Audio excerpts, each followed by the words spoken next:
Halo guys, nama saya Ardi Sarwidayat. Saya dari kelas 11 IPS 1 akan mempresentasikan tugas dari geografi tentang flora dan fauna. Kali ini kita akan membahas 9 pertanyaan. Yang pertama, definisi flora dan fauna. Yang kedua, faktor yang mempengaruhi persebaran flora dan fauna. Yang ketiga, sebaran flora di Indonesia. Yang keempat, sebaran fauna di Indonesia.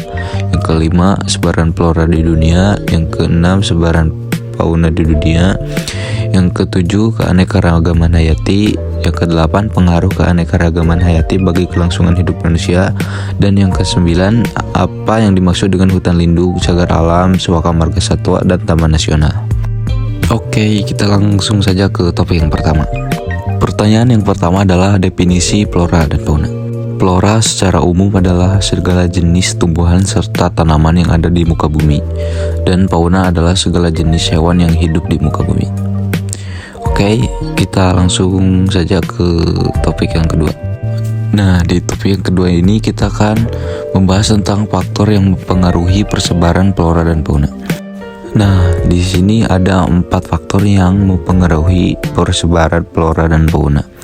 Yang pertama, faktor iklim. Yang kedua, faktor edafik. Yang ketiga, faktor fisiografis. Dan yang keempat, faktor biotik. Oke, kita langsung saja ke topik yang ketiga. Yang ketiga, pertanyaannya adalah sebaran flora di Indonesia. Ada 3 sebaran flora di Indonesia, yaitu yang pertama, flora dataran Sunda. Yang kedua, flora dataran Saul. Yang ketiga, flora daerah peralihan. Lanjut, kita membahas topik yang keempat. Nah, di topik yang keempat ini kita akan membahas sebaran fauna di Indonesia. Nah, kalau yang tadi sebaran flora di Indonesia, nah yang sekarang sebaran fauna di Indonesia. Sama, di fauna di Indonesia juga ada 3, yaitu fauna tipe asiatis atau asiatik. Yang kedua, fauna tipe peralihan atau australasiatik. Yang ketiga, fauna tipe australis atau australis. Oke, lanjut ke topik yang kelima. Di topik yang kelima ini kita akan membahas sebaran flora di dunia. Nah, sekarang kita pindah ke dunia, bukan dalam negeri lagi.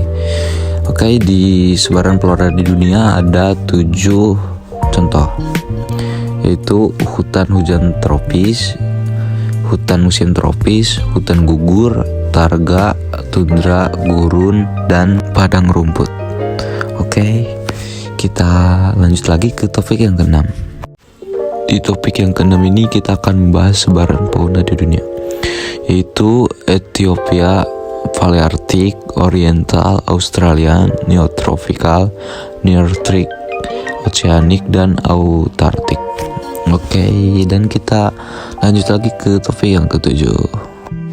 Nah, di topik yang ketujuh ini kita akan membahas tentang pengertian keanekaragaman hayati.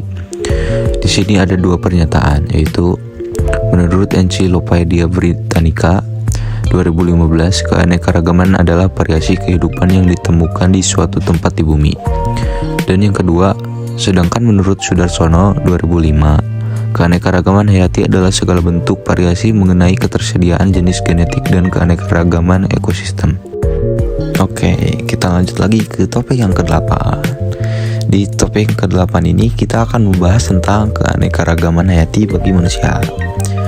Nah, di sini ada 3 pengaruh keanekaragaman hayati bagi manusia.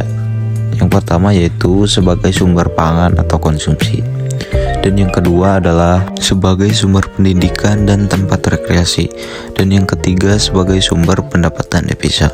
Oke, kita langsung saja ke topik yang terakhir, yaitu topik yang ke-9.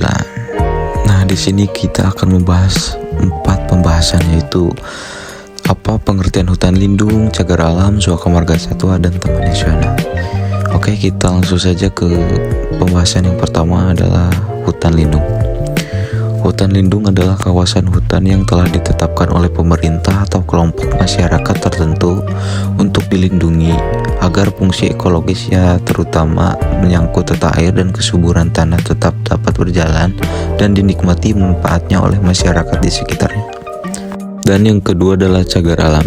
Cagar alam adalah suatu kawasan suaka alam yang karena keadaan alamnya mempunyai kekhasan tumbuhan, satwa, dan ekosistemnya atau ekosistem tertentu yang perlu dilindungi dan perkembangannya berlangsung secara alami.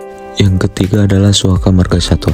Suaka marga satwa adalah kawasan hutan suaka alam yang mempunyai ciri khas berupa keanekaragaman atau memiliki keunikan jenis satwa yang membutuhkan perlindungan atau pembinaan bagi kelangsungan hidupnya terhadap habitatnya. Oke, kita langsung saja yang terakhir, yaitu yang keempat, tentang Taman Nasional. Taman Nasional adalah kawasan pelestarian alam yang mempunyai ekosistem asli, dikelola dengan sistem zonasi yang dimanfaatkan untuk tujuan penelitian, ilmu pengetahuan, pendidikan, menunjang budidaya, pariwisata, dan rekreasi. Oke, segitu saja dari saya, Ardi Sarul Hidayat, dari kelas 11 IPS 1. Mohon maaf bila ada kesalahan. Assalamualaikum warahmatullahi wabarakatuh.